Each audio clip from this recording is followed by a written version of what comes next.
You mentioned like especially those kind of new practitioners when they come, like teaching them to stay calm, teaching them not to react too crazy under pressure.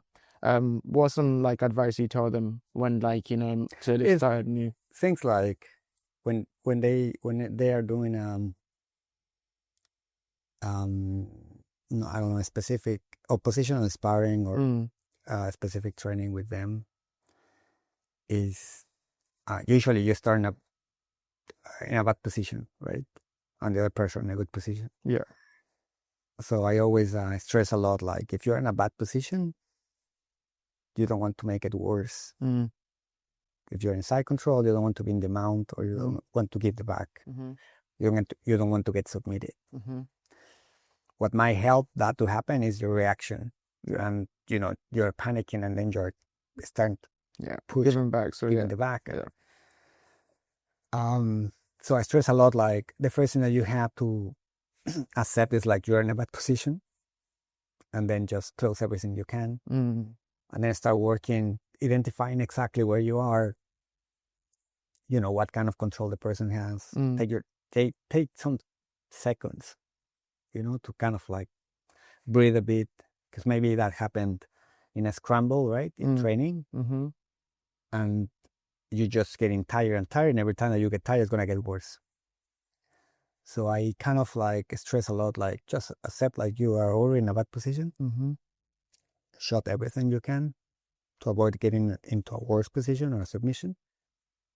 And then from there you start working. Sometimes your technique is gonna work, sometimes it's not gonna work because of the timing. Maybe the technique wasn't great what you were doing, Mm, but it's hard to remain as calm as possible. mm.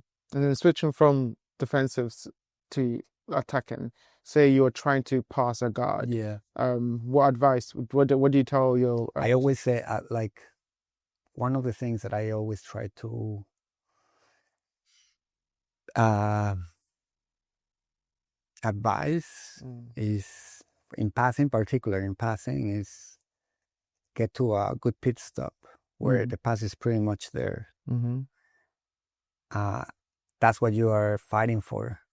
Once that you get there, you can start taking it easy, make the other person a bit stressed, mm, and the pass is right there. mm, Like sort of like a leg drag position, mm, or a position that pretty much the pass is there, but you haven't passed yet, mm-hmm, but it's there. mm-hmm, Like it's just about one move. mm, Looking into that for me is like it's a good spot because it's mm, very difficult that you're gonna miss the pass, but then um, the other person is gonna start getting like a bit knows what's coming, and sometimes it's not possible to stop it, but it's just like mm, making the person a bit more stressed, more vulnerable for the pass, if you will. mm. And then in terms of thinking about me, for example, right? Because the thing you said I relate to, right? And one of the things I struggled with at the beginning was I would tire myself out because, like you said, if I'm about to make that pass, I want to make it straight away, Yeah, and then the person will be kind of resistant, and then in that resistance, I get that's breathless, or like and then I get and it turns. So a lot of things I was told was about like watch my breathing. What yeah, yeah. what do you told your students about breathing techniques I sometimes? I always do it on the opposite side though. Mm-hmm. Like when you are, for instance, when you're passing, Mm, or when you're in a good position in side control, let's mm, say, you're in a good position, right? Always listen to the breathing. 'Cause that tells you half the person. about the person. Yeah, If the yeah. person is tired, if the person is stressed. Mm-hmm. Uh, when I train with someone that the person is breathing very heavy, Mm-hmm.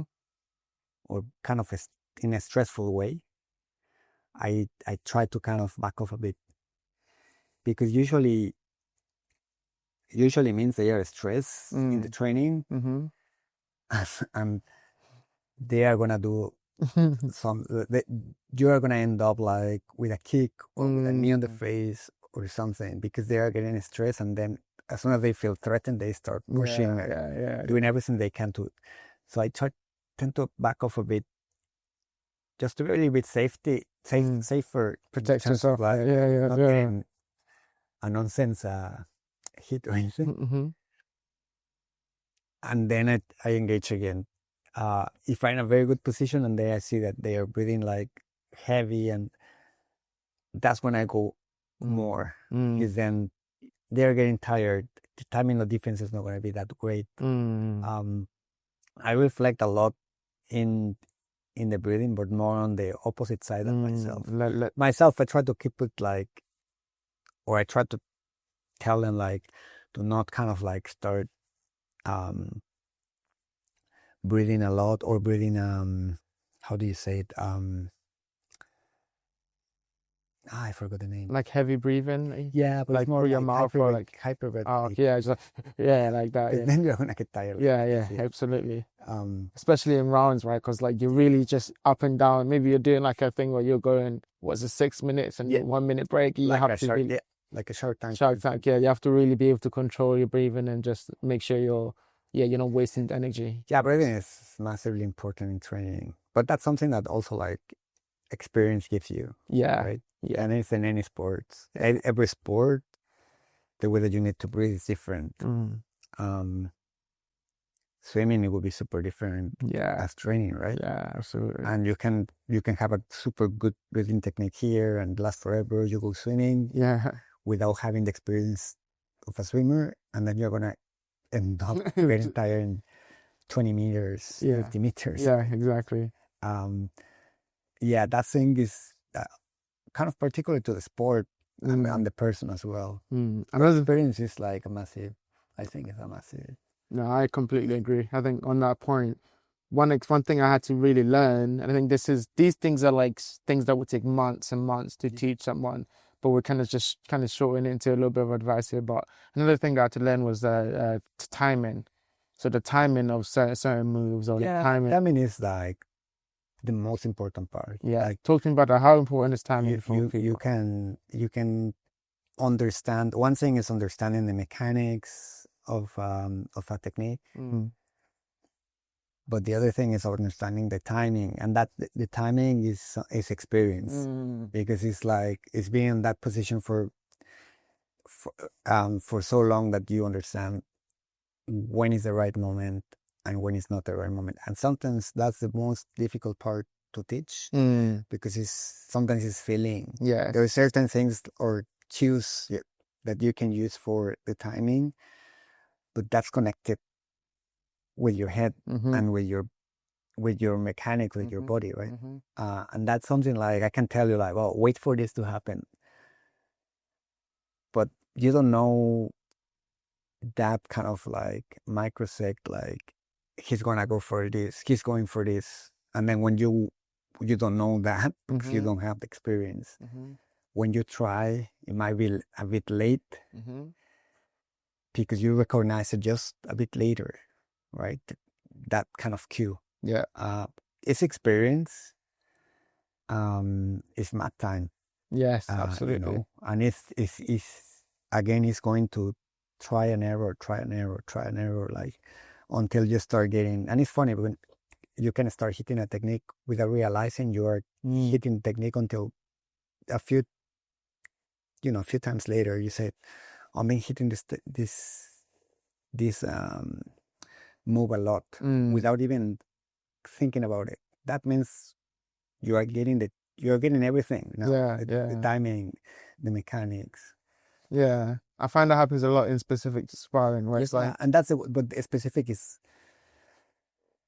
the hardest one, right? Because everybody knows the rules, and everybody knows like it's very constraints are like very.